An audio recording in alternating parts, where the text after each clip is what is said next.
Halo teman-teman sahabat tanpa ragi. Pada video kita kali ini kita akan belajar tentang kehidupan dan penderitaan dari Sang Rasul Suci dan pemberita Injil Matius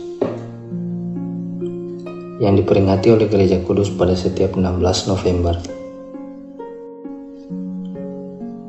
Sang Rasul Suci dan pemberita Injil Matius, anak Alfeus, juga dikenal dengan nama lain Lewi, tinggal di Kapernaum, kotanya orang Galilea. Dia adalah yang kejam dan memegang jabatan sebagai pemungut pajak. Bangsanya sendiri memandang rendah dan menjauhi dia atas semua yang dikerjakannya. Namun Matius, meskipun dia seorang pendosa, dia tidak berbuat lebih buruk daripada orang-orang Farisi yang selalu membanggakan diri mereka sendiri yang secara lahiriah berlagak seperti orang yang suci dan benar. Namun lihatlah, Tuhan melihat dengan pandangan ilahinya apa yang terbuang dari tengah orang banyak, yang telah dihina oleh semua orang. Pada suatu hari ketika dia sedang menginap di Kapernaum, Tuhan meninggalkan kota dan pergi menuju ke tepi laut, dan bergabung dengan orang banyak. Di pantai itu, ia melihat Matius sedang duduk di suatu tempat di pojokan sebagaimana biasanya. Lalu dia bersabda kepadanya, "Kemarilah, ikutlah aku." Setelah mendengar sabda Tuhan, Matius tidak saja hanya mendengar melalui telinga ragawi, tetapi juga telinga hatinya. Maka si pemungut cukai itu segera bangkit dari tempatnya, lalu meninggalkan segala sesuatu yang ada padanya, lalu dia mengikuti Kristus. Matius tidak habis pikir dan senantiasa terkagum-kagum bahwa gurunya yang mulia dan pembuat keajaiban itu telah berkenan memanggil dirinya, yang merupakan seorang pemungut cukai yang dibenci orang banyak. Namun dengan sepenuh hatinya dia menurut apa yang disabdakannya bagi dirinya dan tetap teguh mengikutinya. Terlebih ternyata Tuhan juga tidak menolak atas undangannya, yang bahkan berkenan memasuki rumah Matius. Di situ, di rumah Matius telah berkumpul sangat banyak tetangganya, dan mereka semua itu adalah para pemungut cukai dan para pendosa. Lalu mereka semua duduk sehidangan dengan Yesus dan para muridnya. Di situ hadir juga para ahli kitab dan para orang Farisi yang menyaksikan bahwa Tuhan tidak menjauhi para pendosa dan para pemungut cukai itu. Malahan duduk bersama dengan mereka semua. Lalu sambil menggerutu orang Farisi itu berkata kepada para muridnya, "Bagaimana mungkin dia duduk makan bersama dengan para pendosa dan para pemungut cukai?" Lalu Tuhan mendengar kata-kata itu, maka dia bersabda kepada mereka, "Bukanlah orang-orang sehat yang memerlukan dokter, tetapi orang sakit. Aku datang tidak untuk memanggil orang-orang benar, tetapi orang-orang berdosa untuk bertobat." Kemudian Matius meninggalkan semua harta miliknya, lalu mengikuti Kristus. Dan selanjutnya sebagai muridnya yang beriman penuh, dia tidak pernah terpisahkan darinya. Tidak lama kemudian dia dianggap layak untuk diperhitungkan sebagai bagian dari kumpulan 12 murid rasul yang dipilih Tuhan. Dalam kebersamaan dengan para rasul Kristus lainnya, Matius menyertainya dalam perjalanan ke seluruh penjuru Galilea dan Yudea, mendengarkan pengajaran ilahinya, menyaksikan mujizat-mujizat yang tiada terhitung banyaknya, pergi mengabarkan Injil kepada domba-domba yang hilang dari kandang Israel, dan menjadi saksi atas penderitaan Sang Juru Selamat di atas kayu salib, penembusannya di atas maut, dan kenaikannya ke surga yang sangat mulia. Sesudah kenaikan Tuhan dan turunnya Roh Kudus kepada para rasul, mula-mula Sang Suci Matius tetap tinggal di Palestina, memberitakan Injil Tuhan di Yerusalem dan daerah sekitarnya, bersama-sama para rasul lainnya. Namun lihatlah, telah datang waktunya bagi para rasul untuk meninggalkan Yerusalem menuju daerah-daerah lain, untuk memenangkan orang-orang kepada iman Kristen.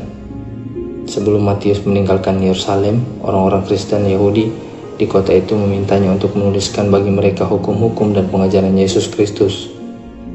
Rasul-rasul lainnya yang tinggal di Yerusalem pun juga menunjukkan persetujuannya untuk rencana penulisan tersebut, lalu menulis Injil Matius dalam dialek bahasa Ibrani, yaitu kira-kira 8 tahun setelah kenaikan Tuhan Yesus ke surga. Sesudah meninggalkan Yerusalem, Sang Rasul Suci Matius memberitakan Injil kabar baik di berbagai daerah. Dalam memberitakan kabar baik tentang Kristus tersebut, dia menjelajah Makedonia, Syria, Persia, Partia, dan Media, membentuk gereja-gereja di sana dan di banyak tempat lainnya. Dia menjalani berbagai penyiksaan, haus, lapar, hukuman cambuk. Atas semua itu ditanggungnya. Karena Allah sebagai penolongnya, dia menjelajah seluruh daerah Ethiopia yang telah menjadi bagian tugasnya melalui pengundian. Lalu Ethiopia diterangi dengan terang pengetahuan Injil. Akhirnya dengan bimbingan Roh Kudus, sampailah dia ke wilayah orang-orang kanibal, pemakan manusia, yaitu orang-orang berkulit hitam yang masih biadab. Di sana dia mengusir kota bernama Myrmenia dan berhasil mempertobatkan beberapa jiwa kepada Kristus. Dia menunjuk Platon, teman seperjalanannya, untuk menjadi uskup mereka. Dan di situ mereka mendirikan sebuah gereja kecil. Selanjutnya, sang rasul suci disusahkan dengan berbagai kesengsaraan, bahaya-bahaya dan berbagai kesulitan hidup oleh penduduk setempat. Maka dia lalu menaiki sebuah gunung yang tidak terlalu jauh dari situ, lalu tinggal di sana sambil berpuasa, yang dengan sungguh-sungguh mohon kepada Allah untuk pertobatan bangsa itu. Lama dia bergumul sendirian dalam kesunyian, tinggal di gunung itu tanpa tempat berteduh, hanya beratapan langit. Lalu di sana Tuhan menampakkan dirinya kepadanya dalam wujud seorang pemuda yang sangat tampan, yang membawa di tangan kanannya sebuah tongkat, lalu menyapanya. Dia lalu mengulurkan tangannya memberikan tongkatnya itu kepada sang rasul. Dia memerintahkan sang rasul untuk turun gunung, dan diperintahkannya agar tongkat itu ditanamkan di depan pintu gereja kecil yang telah didirikannya itu. Tongkat ini, kata Tuhan, melalui kuasaku akan tumbuh menjadi pohon yang tinggi dan rimbun, dan dia akan menghasilkan buah yang berlimpah-limpah dan berlipat-lipat kali melebihi semua buah-buah lain yang ada di kebun, dan terasa manis, dan dari akarnya akan muncul mata air murni. Dengan membasuh muka di mata air itu, para kanibal akan menerima wajah yang molek, dan setiap orang yang mencicipi buah itu akan melupakan kelakuannya yang buas, dan mereka akan menjadi orang-orang yang baik dan lembut. Setelah menerima tongkat dari Tuhan, Matius menuruni gunung dan menuju ke kota untuk melaksanakan apa yang telah diperintahkan Tuhan kepadanya. Istri dan anak Vivian, pangeran di kota itu, kerasukan roh jahat. Mereka menghadang Matius lalu menunggu sang rasul di sepanjang jalan, meneriakkan ancaman dengan liar. Siapa yang telah mengutusmu ke sini dengan membawa tongkat itu untuk menghancurkan kami?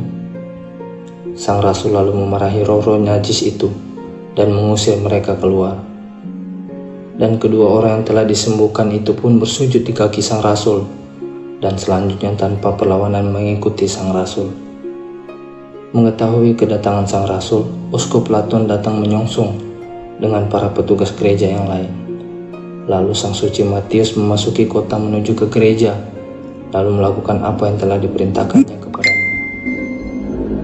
Dia menanam tongkat yang telah diberikan Tuhan kepadanya ke dalam tanah, dan seketika itu juga disaksikan semua orang. Tongkat itu menjadi sebuah pohon yang besar dan menumbuhkan cabang-cabang dan ranting-ranting dengan daun-daunan yang rimbun.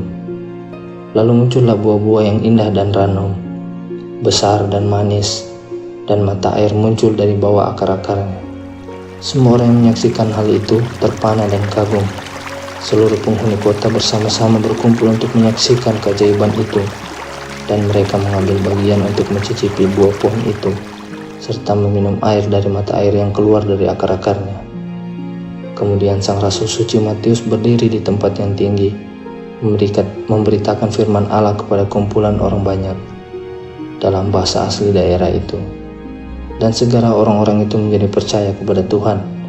Lalu sang rasul membaptiskan mereka dengan air yang muncul dari mata air mujizat tersebut. Dan sebagaimana Tuhan telah dijanjikan, maka setiap orang kanibal yang muncul dari dalam kolam setelah dibaptis berubah wajahnya menjadi tampan atau cantik.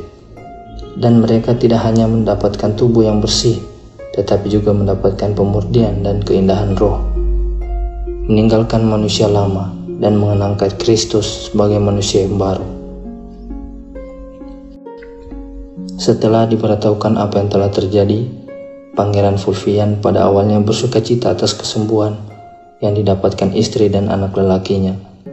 Tetapi kemudian, oleh karena bisikan roh jahat, dia berubah menjadi murka kepada sang rasul. Karena seluruh kota telah berpindah mengikutinya dan meninggalkan dewa-dewanya, dia berpikir bagaimana cara mendatangkan kehancuran bagi Matius. Namun pada larut malam, sang juru selamat menampakkan dirinya kepada sang rasul, memerintahkannya kepadanya untuk tetap teguh dan berani, dan Tuhan berjanji untuk tetap bersamanya menghadapi kesusahan yang akan terjadi. Kita akan lanjut lagi di seri keduanya pada video berikutnya ya. Stay tune terus. Tuhan memberkati.